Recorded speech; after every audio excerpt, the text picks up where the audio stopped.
আসসালামু আলাইকুম। কেমন আছেন আপনারা? আশা করি আপনারা প্রত্যেকেই ভালো আছেন, সুস্থ থাকেন, ভালো থাকেন, এই দোয়া আমি সবসময় করি আল্লাহ তাআলার কাছে। তো আমিও ভালো আছি, আমার পরিবারের প্রত্যেকটা মেম্বার খুব ভালো আছে। তো আমি আজকের খুব সকালে ঘুম থেকে উঠলাম, উঠে আমার ঘর দোর ঝাড়া মোছা করছি। তার আগে সকালের নাস্তা সেরে নিলাম। সারার আগে ভাবলাম যে আপনাদের দাদাভাই বাজারে যাচ্ছে, সেই ফাঁকে আমি ঘর দোর ঝাড়াঝড়ি করে মোছামুছি করে নূতন বেডশিট লাগাই। বাড়িতে গেস্ট আসার কথা আছে, আর ছোট্ট বেলা, সেই জন্যে আমার খুব স্পিডে কাজ করতে হয়। আপনাদের দাদাভাই এদিকে গরুর মাংস নিয়ে এসছে। আজকেরে আমি বাড়িতে বিরিয়ানি বানাবো গরুর মাংস দিয়ে। এখন সকাল হতে না হতেই সন্ধে হয়ে যায়, সেই কারণে মনে হলো যে আজকে বিরিয়ানি বানাই, গেস্ট আসবে বলে। মাছ নিয়ে আসলে, মুরগি নিয়ে আসলে, মাংস নিয়ে আসলে, আর মাছ তো একরকম লাগবে না, 2-3 রকম না হলে হয় না। ওগুলো বাছাকোটা করতেও তো অনেক সময় লাগবে। সেই জন্যে আমি ভাবলাম যে আজকে বিরিয়ানি বানাই, কোনো কিছু ঝামেলা লাগবে না বিরিয়ানি করলে, মাছ মাংস বাছতে হবে না। ছোটোবেলা তো এক হাতে সমস্ত কাজ সারতে হবে, বা গেস্টের সময় মতো খাওয়া তো দিতে হবে। আর একা সমস্ত জিনিস কি পারা যায়? আপনারাই বলেন। মার বয়স হয়ে গেছে, মা অবশ্য বসে বসে সমস্ত কাজ অবশ্যই করে দেয়, কিন্তু কি করবেন বলেন তো? বয়স্ক মানুষের দিয়ে কি সমস্ত কাজ কি করানো যায়? উনি অবশ্য বসে বসে রান্নাটা করে। তো আজকে আমি বিরিয়ানি বানাবো, মা আর আমি দুজনে মিলেই করব। বিরিয়ানি অবশ্য যখনই বানানো হয় আমাদের বাড়িতে চুলাতেই বানাই।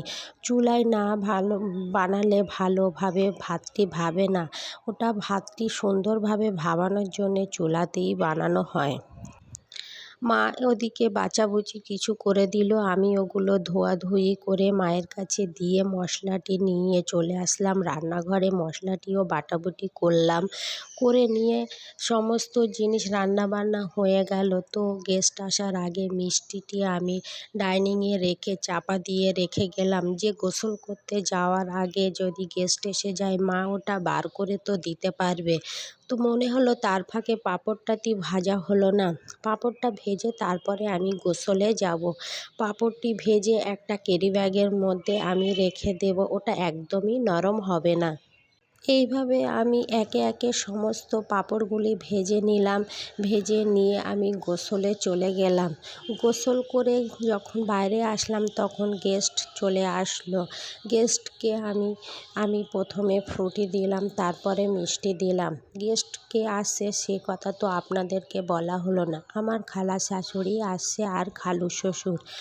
তাদেরকে আমি তাদের সামনে ভিডিওটি অন করিনি, কেননা বয়স্ক মহিলা, তারা দেখে কি বলতে পারে, কি বলে, সেই কারণে তাদেরকে খাইয়ে দিয়ে আমি আর আমার ছেলে খেতে বসলাম। ছেলে অবশ্য স্কুলে গেছিল, একটু দেরিতে ফিরেছে। আর সবাইকে খাইয়ে দিয়ে লাস্টে ছেলে আর আমি খেতে বসলাম। খালু শ্বশুর, খালা শাশুড়ি ওরা বিশ্রাম নিচ্ছে, আর তার মধ্যে আমি আর আমার ছেলে খেয়ে নিলাম। মা আব্বাও প্রত্যেকের খাওয়া হয়ে গেছে। বিকাল হয়ে সন্ধ্যা হয়ে গেল। বিকালে খালা শাশুড়ি চলে গেল, আর সন্ধ্যার দিকে একটু চাটা খেয়ে নিলাম। চা খেয়ে দেখলাম যে জামা কাপড়গুলো তো গোছানো হয়নি। অন্য দিনে অবশ্য বিকালে গোছাই, বাড়িতে আত্মীয় ছিল তো, ব্যস্ততার মধ্যে কি এত কাজ কি করা যায় আপনারাই বলেন। তো সেই জন্যে আমি সন্ধ্যার দিকে চাটা খেয়ে নিয়ে যে জামা কাপড়গুলো ছাদে শুকাতে দিয়েছিলাম সেগুলি ঘরে এনে রেখে দিয়েছিলাম। এখন রৌদ্রের সময় সঙ্গে সঙ্গে গোছালেই বেশি ভালো হয় শীতের দিকে। তো আমি তো টাইম পাইনি, সেই জন্যে তো সেই সময় তো গোছাতে পারিনি। তাই জন্যে এখন গোছাতে শুরু করলাম সন্ধ্যার দিকে। সন্ধ্যার দিকে একটু সময় পেলাম, তা তখনই সেই ফাঁকে সমস্ত জামা কাপড় গুছিয়ে নিলাম।